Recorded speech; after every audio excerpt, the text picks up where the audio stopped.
환단고기엔 기존에 우리가 알고 있는 역사와는 전혀 다른 역사가 기록이 되어 있습니다.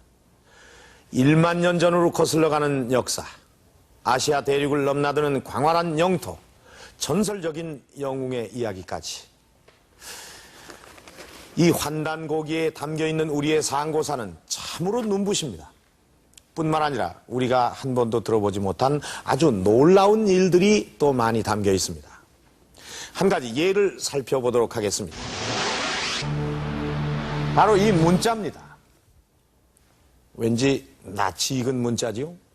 이것은 이 환단고기에만 나타나는 문자인데 이 책에서는 이것을 가림토 문자라고 말하고 있습니다.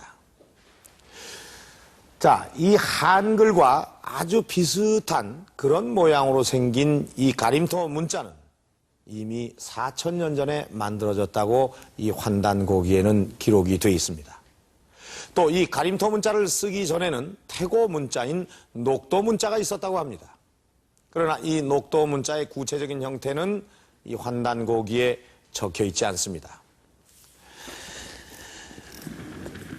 이런 내용이 실려있는 이 환단고기에 따르면 우리 민족은 문자를 만든 최초의 민족이 됩니다. 더 크게는 최초로 문명국가를 세운 민족이자 중국과 아시아 각국에 이 문명을 전파한 하늘의 민족이라고 합니다. 참 지금의 상식으로는 믿기 어려운 그런 내용이죠. 그러나 한편으로는 정말 믿고 싶은 그런 내용이기도 합니다. 이렇게 상반된 마음은 이 환단고기를 접하는 사람들에게 공통적으로 나타나는 것 같습니다. 최근에 환단고기에 대한 관심은 뜨거워지고 있고 그 열기 또한 쉽게 누그러지지 않고 있습니다. 이른바 환단고기 열풍에 대한 현주소가 어떤지 살펴보도록 하겠습니다. 최근 BC통신의 한국사 동호회 난엔 그 어느 때보다도 상고사에 대한 관심이 뜨겁다. 그 중에서도 단연 최대 관심은 환단고기다.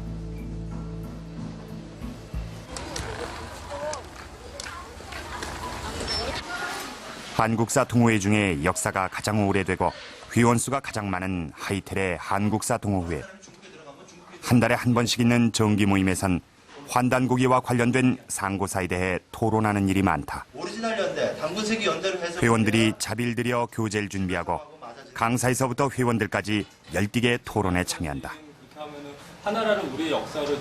최근 이렇게 우리 상고사에 대해 관심을 갖는 모임이 부쩍 늘어났다. 대학마다 상고사 동아리가 생기고 있고 이런 모임에선 환단고기에 대한 화제가 늘 등장하고 있다. 왜 이렇게 많은 사람들이 환단고기에 열광하는가? 우리나라 역사가 조금 더 이제 크게 보고 그리고 큰 역사가 더 자랑스럽어요. 고조선의 역사라는 부분이 여태까지 많이 알려져 있지 않았기 때문에 그 부족한 부분을 메꿔주는데 환단고기가 좀 기존 역사책하고 많이 다르다기 호기심과 좀 접근해봤어요. 동호회의 수준을 넘어 본격적으로 환단고기 내용을 연구하는 모임들도 나타나고 있다. 한배달의 역사 천문학회도 그 중에 하나다. 방문가 계시고 태자가 계시고 이 모임엔 대학 교수를 비롯해 각 분야의 전문가들이 참가하고 있다. 이곳에선 환단고기에 기록된 천문현상을 통해 그 시대의 역사를 새롭게 밝혀내려 하고 있다.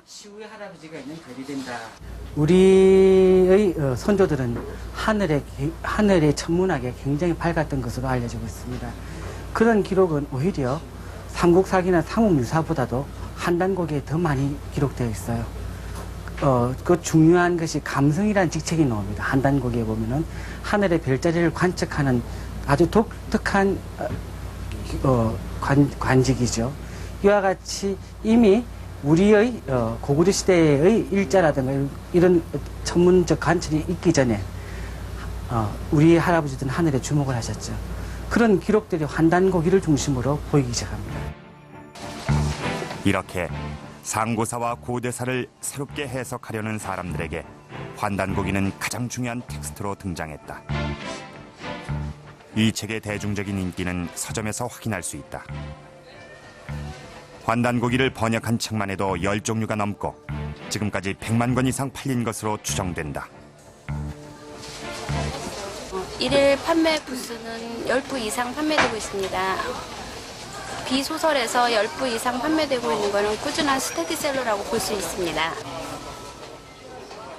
환단고기뿐만 아니라 몇 년 전부터 상고사, 고대사 관련 서적이 활발하게 출판되고 있다. 그리고 이러한 책 중에선 삼국이 대륙에 있었다, 고려도 대륙에 있었다고 주장하는 책들까지 등장했다. 이러한 주장은 환단고기에 뿌리를 두고 있으며 환단고기의 주장을 훨씬 넘어서는 것들도 있다.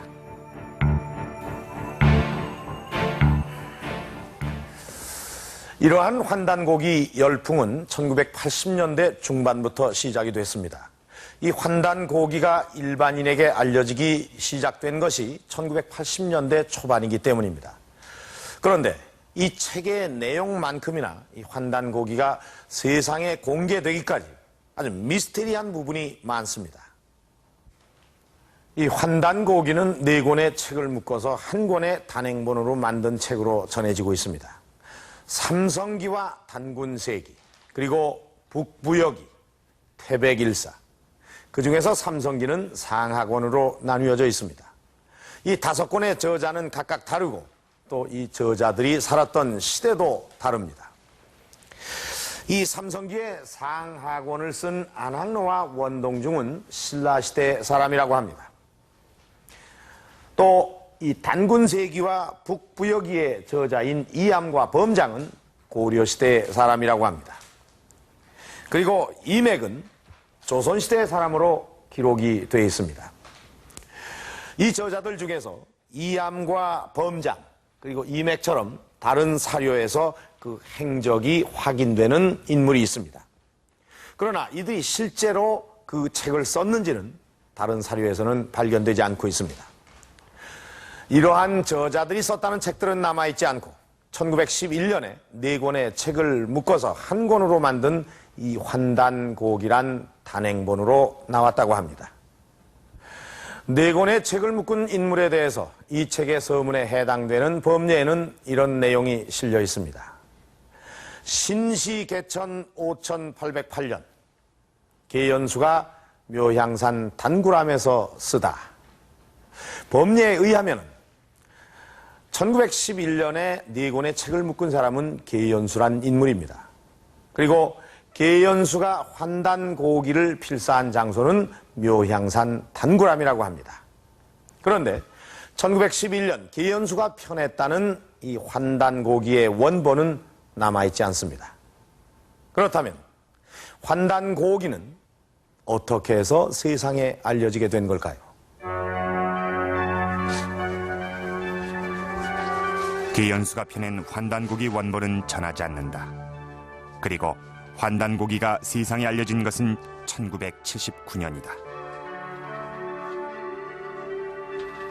제야사학자 송호수 씨는 줄곧 환단고기에 대해 연구하고 있는데 1979년에 인쇄된 환단고기 영인본을 가지고 있다. 최초의 영인본을 가지고 있고 20년 가까이 환단고기를 연구해온 그도 환단고기 원본을 본 적이 없다. 환단고기를 펴냈다는 계연수에 대해서도 소문으로만 알고 있을 뿐이다.